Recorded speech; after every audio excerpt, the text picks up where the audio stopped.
नादिर फुर्ती के साथ सीढ़ियां चढ़कर दरवाजे के करीब आकर खड़ा हो गया।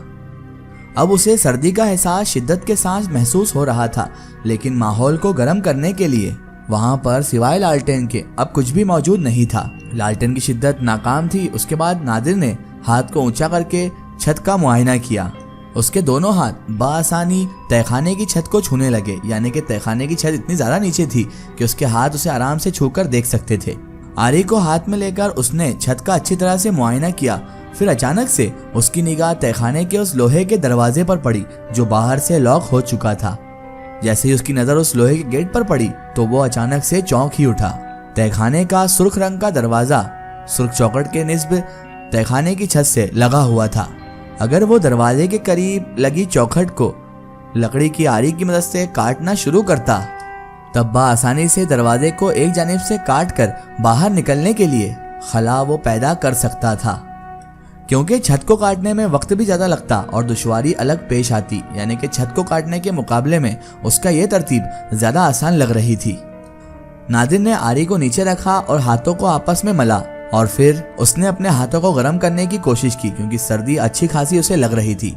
फिर उसने दोबारा अपनी आरी को उठाया और छत का एक दफा फिर मुआयना किया कि छत ज्यादा बेटर रहेगी या फिर वो दरवाजे की चौखट। अब आरी चलाने के लिए उसे मुख्तसर से सुराख की भी जरूरत थी जहां पर आरी की नोक घुस जाए और उसके बाद आरी के जरिए वो उस जगह को काट सके और फिर आरी बाहर निकलकर आगे की जानिब लकड़ी को काट सकती थी। अब उसे सुराख करने के लिए हथौड़ी और तेशे की जरूरत थी, जिसे हम छेनी कहते हैं, और ये दोनों ही चीजें उसके औजार में से उसने निकाल कर नीचे लकड़ी की मेज पर पहले ही रख दी थी और अभी भी वो मेज पर ही पड़ी हुई थी। उसके बाद वो फुर्ती के साथ सीढ़ियां फलांगता हुआ नीचे की जानिब आकर खड़ा हो गया, लेकिन इसके बावजूद भी नादिर अपने आप को संभाल ना सका। उसकी फलांग की पहली ठोकर से ही लालटेन धमाके के साथ उड़कर दीवार से जा टकराई और फूट गई। फिर उसकी दूसरी ठोकर शायद सीढ़ियों के साथ लगी थी, जिसकी वजह से उसे अपने जिस्म में भिनभिनाहट सी महसूस हुई और उसका पांव एकदम से सुन्न हो गया, क्योंकि उसका पांव सीढ़ियों की रेलिंग से टकराया था। और फिर बेतहाशा दर्द से नादिर झंझना उठा। वो उछलकर सीढ़ियों से लुढ़कता हुआ नीचे तहखाने का फर्श जो कि पानी से भरा हुआ था उस पर आकर गिर गया और उसके बाद नादिर को होश न रहा और वो बेहोश होता चला गया। लेकिन वहां पर सर्द माहौल था और पानी जो कि दरिया से अंदर घुसा था वो भी बहुत ठंडा था, तो पानी की ठंडक की वजह से वो ज्यादा देर तक तो बेहोश ना रह सका। बेहोश तो हुआ था, लेकिन फिर भी वो पानी उससे ज्यादा देर तक बेहोश नहीं रहने दिया और उसने उसको वापस होश में ला दिया। उसके बाद जैसे ही उसे होश आया तो हल्की सी कसमाहट के साथ उसने अपनी आंखें खोल दी और फौरी एहसास जो उसे हुआ था वो पानी में डूबने का था। एक बस्ता पानी अब तहखाने की जो सीढ़ियां थी उसकी दूसरी पेड़ी तक आराम से पहुंच चुका था, यानी कि पानी का बहाव और पानी का घिराव उस कमरे में अब बढ़ता जा रहा था और अब पानी मजीद तेजी के साथ ऊपर भी चढ़ रहा था, क्योंकि दरिया का बहाव तेज हो चुका था तूफान की वजह से और दरिया का पानी सीधे अब इस तहखाने में आ रहा था, वो भी मोटी मोटी धार के जरिए। अब तो मानो ऐसा लग रहा था जैसे वो खिड़की नहीं बल्कि कोई नहर की जगह हो जहां से पानी बह रहा हो, क्योंकि पानी का बहाव अब शफाफ की बदौलत बहुत ज्यादा बड़ा हो चुका था। नादिर ने जैसे ही ये सब माहौल देखा तो वो चीखता चिल्लाता हुआ वापस खड़ा हुआ, लेकिन जैसे ही वो खड़ा हुआ उसके बाद वापस वो गिरने के अंदाज में ऐसे बैठा जैसे मानो उसने कोई भूत अपने सामने देख लिया हो, क्योंकि वो गिरा इसलिए था कि उसके उल्टे पांव में उसे शदीद दर्द की लहर महसूस हुई थी। यकीनन उसका पांव कुछ ज्यादा जख्मी हो चुका था, जिसकी वजह से वो ठीक से अब खड़ा भी नहीं हो पा रहा था। लेकिन पानी की तेजी को देखते हुए और उस कमरे में जो पानी का बहाव बढ़ रहा था उसको देखते हुए वो अपने दर्द को झटक कर तेजी से फुर्ती से खड़ा हो गया।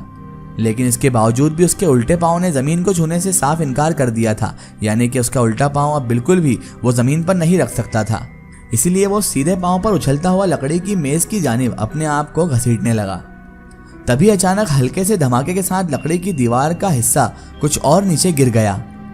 तभी नादिर ने मरगजे अंधेरे में उस दीवार की जानिब देखा जहां से वो हिस्सा गिरा था, तो उसने देखा कि वहां से तो पानी बहुत तेजी के बहाव के साथ तहखाने के अंदर दाखिल हो रहा है। उसके बाद तो नादिर को अपने जिस्म के रुएं खड़े होते हुए महसूस हुए। तहखाने के रोशनदान से नीचे तमाम लकड़ी की दीवार रेत के अंदर पोशीदा हो चुकी थी। पानी ने उस पूरी रेत को हटा दिया था और अब तहखाने की दीवार को अपनी बेतहाशा दबाव की बदौलत पानी तोड़ता जा रहा था। अगर कुछ देर में दीवार टूटकर उस पानी की राह से हट जाती तब भला क्या होगा। तो नादिर बहुत ज्यादा घबरा गया ये बात सोचकर और उसने फिर मेज पर हाथ मारना शुरू कर दिए। लेकिन ताज्जुब की बात यह थी कि थोड़ी देर पहले जो मेज पर हथौड़ी और टेसा रखा हुआ था यानी छेनी रखी हुई थी, अब वो उस मेज पर मौजूद ही नहीं थी। और अब नादिर के उल्टे पांव में दर्द की शिद्दत में इजाफा भी होता जा रहा था। अब उसे अपनी बेबसी पर रोना भी आने लगा था। फिर अचानक उसने नीचे पानी में हाथ मारा तो उसे टेसा मिल गया और उसके बाद उसे पास ही में हथौड़ी भी मिल गई। उसके बाद वो दोनों सीढ़ियों को संभाल कर सीढ़ी की जानिब चल दिया। अब पानी इतना ज्यादा बढ़ चुका था उस तहखाने में कि पानी चौथी सीढ़ी को अबूर कर 5वीं सीढ़ी तक पहुंच चुका था। उसने फुर्ती के साथ एक टांग पर उछलकर अपनी सीढ़ियों को अबूर किया और दरवाजे के करीब पहुंचकर टेसे को दरवाजे की चौखट के सहारे लकड़ी की छत पर रखते हुए नादिर अब सुराख करने लगा था। ठंड थी जो बढ़ती जा रही थी और उसे अब अपने जिस्म में बहता हुआ खून सर्द होता मालूम हो रहा था। लेकिन वो जानता था कि जो काम वो करने जा रहा है वो करने के कुछ ही देर बाद उसका खुद का जिस्म पसीने से तर हो जाएगा, क्योंकि उसमें बहुत मेहनत लगने वाली थी और फिर वो काम उसकी खून की गर्दिश में भी इजाफे का बाइस बन जाएगा। तभी उसने बिस्मिल्लाह पढ़कर अपने काम का आगाज किया और फिर तहखाना हथौड़ी और छेनी की आवाज से गूंजने लगा। कुछ ही देर में उसकी छेनी हथौड़ी की मदद से छत में नन्हा सा शगाफ हुआ, छेद हुआ और फिर धीरे धीरे वो बढ़ने लगा। जब आरी की लंबाई के करीब शगाफ हुआ तो उसने अपनी हथौड़ी को जो उसके हाथ में थी उसे एक जानिब रखा और आरी को शगाफ में डालकर छत को काटने लगा। यह बहुत ही मुश्किल और बहुत ही तकलीफदायक अमल था, क्योंकि नादिर के दोनों हाथ अपने सर से ऊपर थे और छत पर उसे आरी चलाने में बहुत ज्यादा मुश्किलात भी आ रही थी। कुछ ही देर में वो पसीने से शराबोर हो गया, लेकिन छत का कुछ ही बड़ा हिस्सा कटने में आया था अब तक, क्योंकि लकड़ी बहुत ज्यादा मोटी थी और आरी जो उसके पास थी वो बहुत ज्यादा नाजुक थी। क्योंकि छत काटने के लिए जिस आरी का इस्तेमाल किया जाता है वो मुख्तलिफ और बहुत ज्यादा मजबूत होती है, जिससे छत आराम से कट जाती है। यहाँ उसकी पतली आरी जो नादिर के पास थी वो काम तो कर रही थी, लेकिन बहुत ज्यादा ताकत सर्फ करने के बाद तभी धमाके के साथ नीचे दीवार का कुछ और मजीद हिस्सा गिरने की आवाज आई। नादिर ने परेशान कुन निगाहों के साथ जैसे ही पीछे निगाह दौड़ाई, फिर वो कांप कर रह गया, क्योंकि वहां पर दरिया का वो पानी ठाठे मार रहा था और 7वीं सीढ़ी के बाद सीढ़ियों का तमाम हिस्सा पानी के अंदर डूब चुका था। अब सिर्फ 5 सीढ़ियां बाकी रखी थी और तहखाने के अंदर जाना अब मुमकिन नहीं था, क्योंकि पानी 7 सीढ़ियों तक ऊपर आ चुका था। इसमें आसानी से एक इंसान डूबकर मर सकता है। उसने घबराकर आरी उठाई और जहां छत का कुछ हिस्सा कट चुका था वहां पर आरी को रखकर दोबारा कटाई का काम शुरू कर दिया।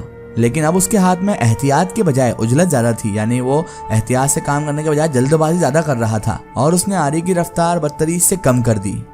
और फिर कड़ाके की आवाज के साथ उसके हाथ को झटका लगा, क्योंकि आरी का ऊपर का हिस्सा टूटकर छत के शिगाफ में ही रह गया और निचला हिस्सा उसके हाथ में आ गया। अब जो आरी उसका एकमात्र सहारा थी वो भी टूट चुकी थी। उसने परेशान निगाहों के साथ आरी के उस टूटे हुए और दस्ते वाले हिस्से को देखा और फिर उसने एक जानिब फेंक भी दिया और उसके बाद अपने सर को दोनों हाथों में थाम कर वो उकड़ू जमीन पर बैठ गया और उसने मायूसाना अंदाज में अब सोच लिया था कि अब कुछ नहीं हो सकता। अब क्या होगा नादिर के साथ? क्या ये उसके पापों का अंजाम है? क्या ये बीनी को बेमौत मारने का अंजाम है या उन 3 लड़कियों को? और इसके बाद आगे क्या होगा ये देखेंगे हम इसके अगले पार्ट में।